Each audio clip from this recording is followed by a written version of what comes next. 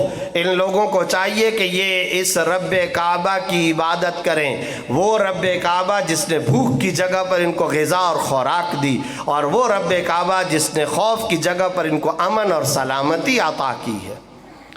ان 2 آیتوں میں پوری دنیا کے ہر ملک کے اور اسٹیٹ کے چلانے کا نظام اللہ نے بیان کیا ہے۔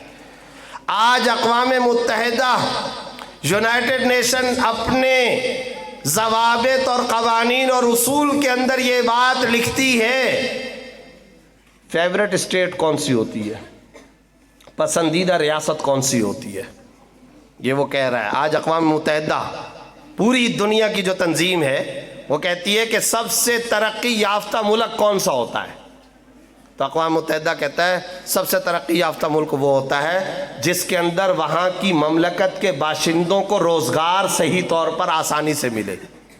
پہلی شرط، معاش، روزی، روزگار، پیسہ، رزق، کشادگی اور فراوانی کے ساتھ مملکت کے سارے باشندوں کو میسر ہو۔ پسندیدہ ریاست کی پہلی شرط یہ ہے۔ اس کے بعد پسندیدہ ریاست کی دوسری شرط، روزگار اور معاش کے ساتھ ساتھ دوسری شرط یہ ہے امن، سلامتی، پیس ہونا چاہیے۔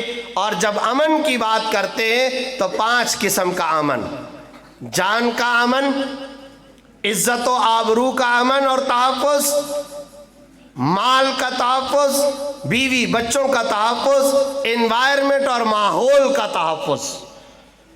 سڑک پر گولیاں چل رہی ہوں، دائیں بائیں انسانوں کو گاجر مولی کی طرح کاٹا جا رہا ہو تو وہاں ادب کی بزمیں نہیں سجائی جا سکتی ہیں۔ ماحول بھی پرامن ہونا چاہیے، ڈکیتیاں نہیں ہونی چاہیے، چوریاں نہیں ہونی چاہیے، قتل و غارت گری نہیں ہونی چاہیے، آپ کا مال محفوظ ہونا چاہیے، آپ کی عزت محفوظ ہونی چاہیے، بیوی بچے محفوظ ہونے چاہیے۔ یہ آج اقوام متحدہ کہہ رہی ہے، آپ جن آیتوں کو، جس سورہ قریش کو پچھلے 70 سال سے پڑھ رہے ہیں، ان 2 آیتوں میں 1400 سال پہلے اللہ رب العزت نے مملکت، ریاست اور اسٹیٹ کا پورا نظام بیان کر دیا۔ الذی اطعمہم من جوع وآمنہم من خوف۔ اس رب کی یہ عبادت کریں جس نے بھوک کی جگہ پر ان کو خوراک اور غذا فراہم کی اور بد امنی کی جگہ پر امن اور سلامتی عطا کی۔ یہ اللہ رب العزت نے 1400 سال پہلے، اور آج جا کر کے 2018-19 کے اندر اقوام متحدہ رپورٹ پیش کر رہی ہے۔ تو کبھی میں نے اور آپ نے نماز پڑھتے ہوئے یہ سوچا، یہ لإیلاف قریش کو پڑھتے ہوئے کبھی ہم نے یہ سوچا کہ اللہ نے اس سورہ قریش کی آخری 2 آیتوں میں مملکت کا پورا نظام بیان کیا؟ کبھی ہم نے اس کا سوچا؟ اس طرح سے قرآن کو کبھی کسی نے پڑھا؟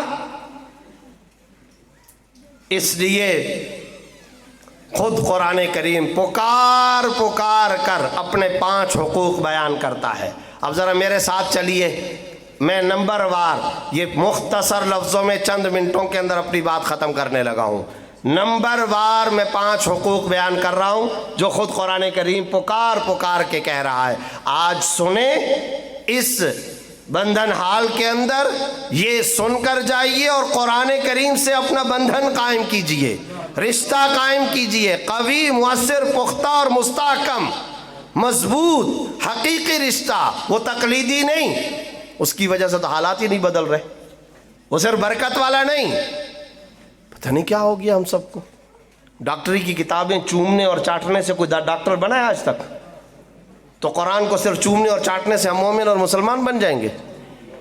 وکالت کی کتابیں پڑھنی پڑتی ہے نا، مغز ماری کرنی پڑتی ہے، میڈیکل کی کتابیں پڑھنی پڑتی ہے نا، عالم کتابیں پڑھتا ہے تب جا کر کے عالم بنتا ہے نا۔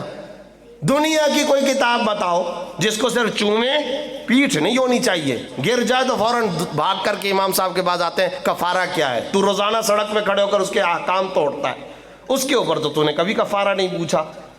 مصحف اگر قرآن کریم کا گر گیا تو کفارہ پوچھنے کے لیے آ گیا۔ یہ کیا ہے؟ رسمیات۔ یہ قرآن کریم کے ساتھ رسمیات کا تعلق، ہٹائیے اس تعلق کو، اس رسمی تعلق کو ختم کیجئے، حقیقی تعلق قائم کیجئے۔ قرآن کریم کے ساتھ تجدید تعلق آج کے دن قائم کیجئے، نیا تعلق سمجھنے والا۔ اب قرآن کریم کا پہلا حق سورہ نساء آیت نمبر 136، یا ایھا الذین آمنوا آمنوا باللہ ورسولہ والکتاب الذی نزل علی رسولہ۔ پہلا حق، اے ایمان والو اس قرآن کریم پر ایمان لاؤ۔ اور ایمان لانے کا مطلب کیا ہے؟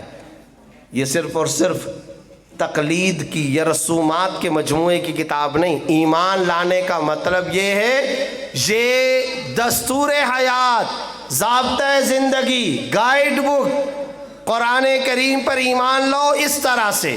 یہ قرآن کریم کا پہلا حق ہو گیا۔ اس کے بعد دوسرا حق سورہ بقرہ آیت نمبر 121، الذین آتیناہم الکتاب یتلونہ حق تلاوتی۔ وہ لوگ کہ جن کو ہم نے یہ قرآن دیا وہ اس کی تلاوت کرتے ہیں نہیں، یتلونہ اس کی تلاوت کرتے ہیں، یتلونہ حق تلاوتی اس کی تلاوت کا حق ادا کرتے ہیں۔ آج یہ جتنے ہمارے ساتھی بیٹھے ہوئے مدرسے کے بچوں اور طالب علموں کے سوا، بتائیے کہ ہم میں سے کتنے لوگ ہیں جو قرآن کریم کی تلاوت کر کے آئے ہیں؟ اور تلاوت نہیں کہہ رہا اللہ رب العزت، تلاوت کا حق ادا کرتے ہیں۔ وقت نہیں ہے، یہ کبیت مولانا قاری رمضان صاحب سے پوچھئے کہ ہمارے اکابر کا ذوق تلاوت کیا تھا۔ آگے رمضان آ رہا ہے، ذرا ان سے پوچھئے۔ امام ابو حنیفہ رحمۃ اللہ علیہ کے ہم پیروکار ہیں، ان کا رمضان اس طرح سے گزرتا تھا کہ یکم رمضان فجر کی نماز سے لے کر رات تک ایک قرآن کریم کی تلاوت مکمل، رات سے لے کر صبح تک ایک اور قرآن کریم کی تلاوت مکمل۔ ادھر رمضان کے 30 دن پورے ہوتے تھے، ادھر 62 مرتبہ قرآن کی تلاوت مکمل ہوتی تھی۔ حضرت ابو بکر بن عیاش رحمۃ اللہ تعالی علیہ صحیح مسلم کے راوی ہیں۔ علامہ نووی رحمۃ اللہ علیہ نے مسلم کے حاشیے میں ان کے حالات زندگی لکھے ہیں۔ ان کا جب انتقال ہونے لگا تو انتقال کے وقت میں ان کی بیٹی قریب آئی اور رونے لگی۔ حدیث کے بڑے راوی ہیں، بیٹی رونے لگی تو انہوں نے کہا اپنی بیٹی سے کہ بیٹی کیوں روتی ہو؟ تمہارے دماغ میں یہ ہے کہ اللہ تعالیٰ مجھے عذاب دے گا، آج میں اپنا راز ظاہر کرتا ہوں صرف تمہاری تسلی کے لیے، میرا آخری وقت آ گیا مگر تیری تسلی کے لیے یہ بات ذکر کرتا ہوں۔ گھر کے جس کونے اور جس چارپائی اور تخت پر میرا آج انتقال ہو رہا ہے، یہاں بیٹھ کر میں نے 12,000 مرتبہ قرآن کی تلاوت مکمل کی۔ طویل داستانیں ہیں۔ یہ ہے الذین آتیناہم الکتاب یتلونہ حق تلاوتی۔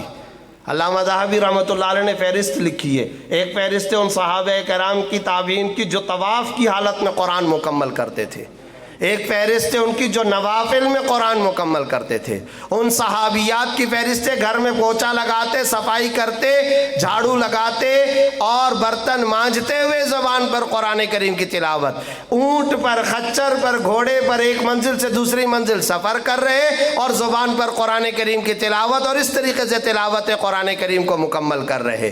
پوری فہرستیں ہیں، لسٹیں ہیں جو انہوں نے لکھی۔ البدایہ و النہایہ کے اندر آپ دیکھ لیں۔ یہ قرآن کا دوسرا حق ہے۔ قرآن کریم کا تیسرا حق وہ جس پر ابھی بات ہوئی، سورہ محمد آیت نمبر 24، افلا یتدبرون القرآن ام علی قلوب اقفالها، کیوں نہیں یہ قرآن کریم کے اندر غور و فکر کرتے؟ کیا ان کے دلوں پہ تالے پڑ گئے ہیں؟ انہوں نے اپنے دماغوں کو بند کر لیا ہے، پیک کر لیا ہے، کہیں کام کی بات کو اندر نہ گھس جائے۔ انہوں نے اپنے دماغوں کو چاروں طرف سے بند کر کے رکھا ہوا ہے۔ یہ اللہ رب العزت کی خدائی ڈانٹ کا لب و لہجہ دیکھیے، یہی اس کا ترجمہ بنتا ہے۔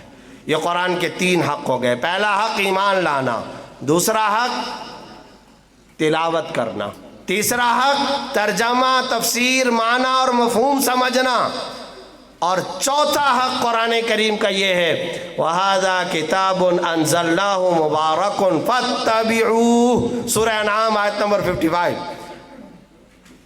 یہ کتاب بابرکت ہم نے نازل کی ہے، فَاتَّبِعُوهُ، اس کے اوپر عمل کرو۔ یہ عمل کے لیے آئی ہے۔ یہی سارے کا سارا آج ہمارا سب سے بڑا المیہ ہے۔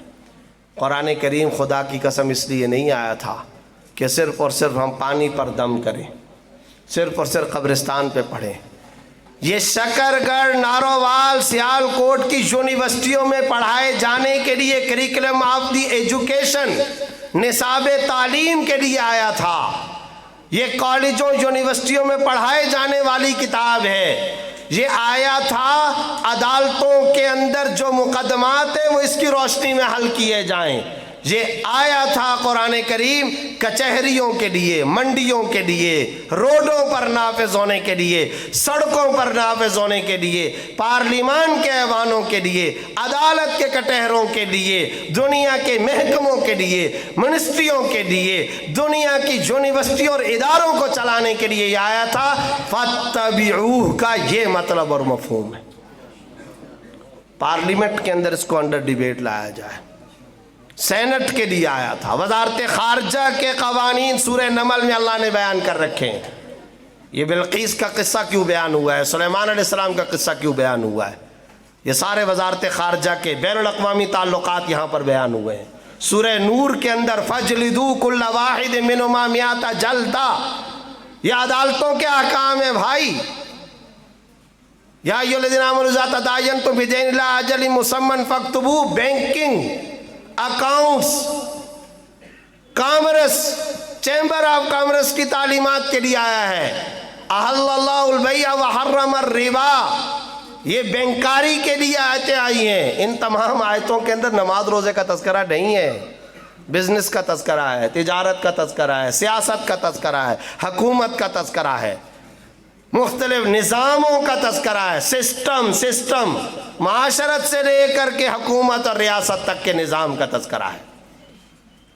یہ قرآن کریم کا چوتھا حق ہے۔ اب اس کے بعد قرآن کریم کا آخری حق وہ ہے یا ایھا الرسول بلغ ما انزل الیک من ربک وان لم تفعل فما بلغت رسالتہ، جو قرآن آپ کی طرف بھیجا گیا ہے اب اس کو پہنچائیے اور انسانیت تک پہنچائیے، اور اگر آپ نے نہ پہنچایا تو آپ نے نبوت اور رسالت کا حق ادا نہیں کیا۔ چنانچہ حجۃ الوداع کے موقع پر آپ صلی اللہ علیہ وسلم نے پوچھا 3 مرتبہ، بتاؤ الا هل بلغت، الا هل بلغت، الا هل بلغت، بتاؤ میں نے اس قرآن کریم کو تم تک پہنچا دیا کہ نہیں پہنچایا؟ 3 مرتبہ صحابہ کرام سے پوچھا، اقرار کروایا، اعتراف کروایا، پھر فرمایا کہ یا اللہ یہ سب بول رہے ہیں کہ میں نے حق ادا کر دیا ہے، اللہم فشہد، اے اللہ تو بھی گواہ رہنا۔ ثم رفع بصرہ الی السماء، اور پھر فرمایا فلیبلغ الشاہد الغائب، جتنے حاضرین ہو یہ غائبین تک پہنچاؤ۔ چنانچہ یہ قرآنی مشن لے کر کے دمشق کے اندر صحابہ گئے تھے۔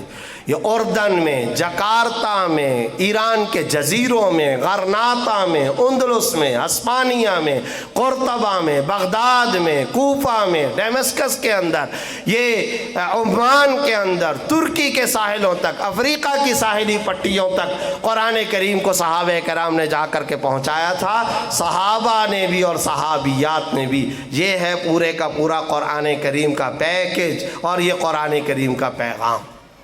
آج تلاوت سنیے اور ضرور سنیے، مگر قرآن کریم کے ان حقیقی پیغامات کی روح پر عمل کرنے کے جذبے کے ساتھ قرآن کریم کو سنیے اور قرآن کریم کو پڑھیے۔ اللہ رب العزت مجھے اور آپ کو اس کی توفیق عطا فرمائے۔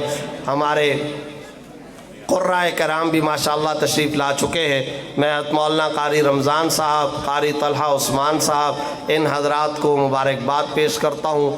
دل سے دعا کرتا ہوں کہ اللہ تعالیٰ ان کے ادارے کو کامیابیاں عطا فرمائے، یہاں کے برادران اسلام کو اللہ رب العزت قرآن کریم کے ساتھ حقیقی رشتہ قائم کرنے کی توفیق عطا فرمائے۔ وآخر دعوانا ان الحمد للہ رب العالمین۔